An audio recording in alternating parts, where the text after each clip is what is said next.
आता बघूयात काही महत्त्वाच्या बातम्या। नाशिकच्या टीसीएस मधील महिला अत्याचार आणि कथित धर्मांतर प्रकरणी आरोपी निदा खानला जामीन। जेलमध्ये बाळाला जन्म देण्याची वेदना महिलेसाठी असह्य, कोर्टाची टिप्पणी। न्यायालयीन विवेकाधिकाराचा वापर करत निदा खानला जामीन मंजूर।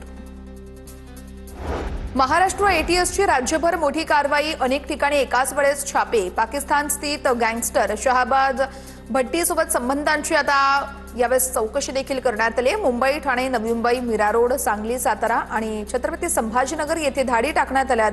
100हून अधिक जण आता एटीएसच्या रडारवर आहेत।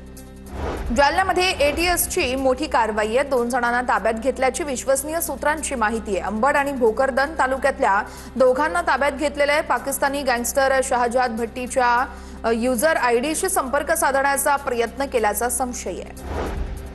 प्रकाशक प्रशांत आंबी यांना धमकी दिल्याचा खटला आता कोल्हापूर जिल्हा सत्र न्यायालयामध्ये चालणार आहे। कोर्टाने परवानगी देऊनही संजय गायकवाड यांची चौकशी झालेली नाही, प्रशांत आंबी यांचा आरोप आहे। लातूरमध्ये एमपीएससीचा अभ्यास करणाऱ्या विद्यार्थ्यांचा मोर्चा। एमपीएससी परीक्षा ऑफलाईन पद्धतीने घेण्याची मागणी। मोठ्या संख्येने विद्यार्थी रस्त्यावर उतरले। मोशी इमारत दुर्घटनेमध्ये अडकलेल्यांना बाहेर काढण्याचं काम सुरू आहे। पाऊस नसल्यानं काम वेगात सुरू आहे। मोशी इमारत दुर्घटनेप्रकरणी महापौर रवी लांडगे यांची माहिती आहे। छत्रपती संभाजीनगरच्या चिकलठाण्यातील जमीन घोटाळा प्रकरण। एमआयएम नगरसेवकासह 13 जणांविरोधात गुन्हा दाखल। बनावट खरेदी खताच्या माध्यमातून 95 प्लॉट हडपल्याचा तक्रारदारांचा आरोप आहे। एमआयडीसी सिडको पोलिसांकडून कोट्यवधींच्या व्यवहाराचा तपास।